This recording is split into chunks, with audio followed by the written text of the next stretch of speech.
Coke vs. Pepsi, the war that was never about soda. Cold open. 2 brown liquids. A few grams of sugar. Some caffeine. A taste difference most people can't describe without a brand name. And yet, this rivalry outlived presidents, recessions, wars, and entire generations of marketing trends. If you try to explain it as a product battle, it doesn't make sense. So maybe it never was.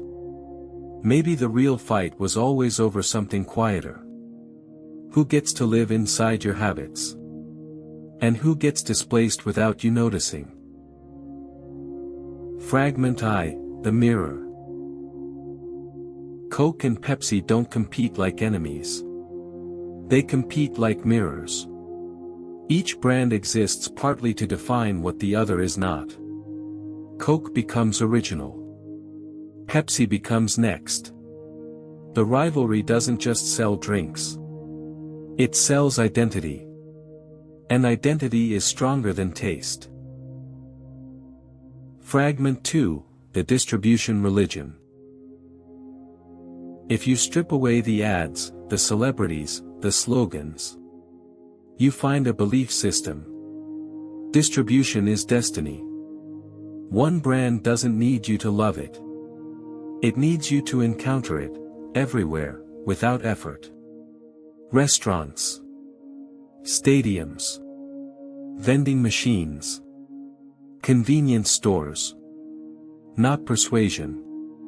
Placement. The cola war is often remembered as an advertising war.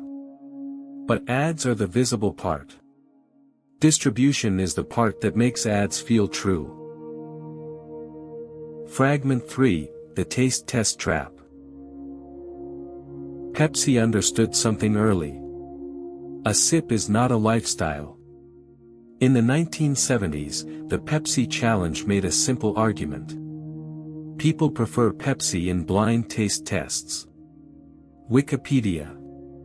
But a blind sip test measures sweetness preference in a moment. Not what you want for an entire can. Not what you want attached to your memories. Not what you order when you're not thinking. Coke didn't need to win taste. Coke needed to remain the default. And defaults don't feel like decisions. Fragment 4, New Coke was a systems failure, not a product failure. When Coca-Cola changed its formula in 1985, the world treated it like a marketing mistake. But it was more revealing than that. It showed that Coke wasn't a drink. It was a relationship. Coca-Cola launched the reformulation on April 23, 1985, and brought back the original formula as Coca-Cola Classic on July 11, 1985, 79 days later. Coca-Cola Company. The measurable lesson wasn't don't change the formula. It was this. You can't optimize a symbol the way you optimize a product. Fragment V, Pepsi's real pivot wasn't marketing. Pepsi's most important move wasn't a commercial. It was structural. In 1965, Pepsi-Cola merged with Frito-Lay, forming PepsiCo. Wikipedia. That merger quietly changed the war. Because now Pepsi wasn't only selling a drink. It was building an ecosystem. Snacks plus beverages. Shared distribution. Shared shelf space. Shared moments. Later, PepsiCo bought Quaker Oats in 2001, widely understood as a move to secure Gatorade and expand beyond cola logic. SEC. Coke remained, in public imagination, a beverage empire. Pepsi became something else. A portfolio machine that could win even when cola lost cultural oxygen. Fragment 6, the health era changed the battlefield. Over time, cola stopped being a symbol of modern life. It started becoming a symbol of sugar. In the US, per capita soft drink consumption has been contracting in recent years as health concerns reshape preferences. ibisworld.com. So the war adapted. Not with better cola arguments, but with escape routes. Zero sugar lines. Energy and functional categories. Premium positioning. Smaller formats, portion control logic.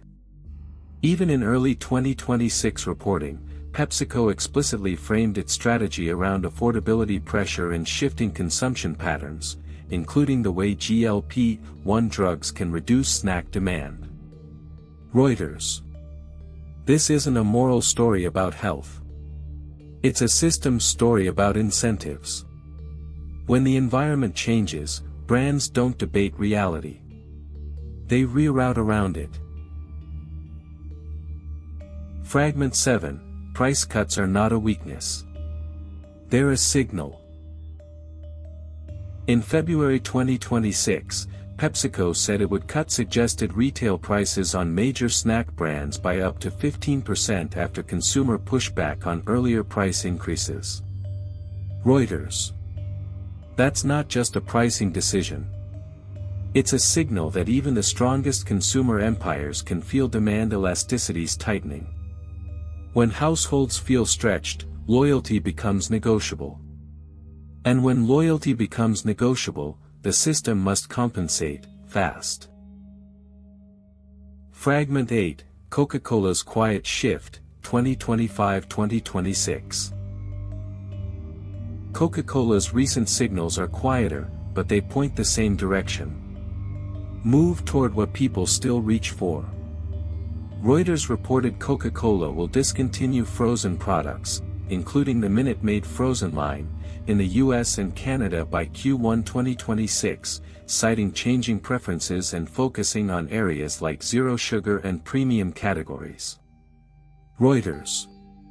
And Coca-Cola has a CEO transition scheduled, Enrique Braun to become CEO effective March 31, 2026, succeeding James Quincey. The Coca-Cola Company. Big brands rarely announce fear. They announce focus. But focus is what you do when the old map stops matching the terrain. Fragment 9, the rivalry is a governance system. People call it a century-long duel. But it behaves more like a governance system for two empires. Coke punishes Pepsi whenever Pepsi tries to own the original space. Pepsi punishes Coke whenever Coke tries to own the youth/next space. Each brand keeps the other honest, by making complacency expensive. This is why the war never ends. Not because they hate each other, but because the rivalry itself is a strategic asset. It forces motion. It prevents sleep. Fragment X, the uncomfortable paradox. Here's the uncomfortable paradox.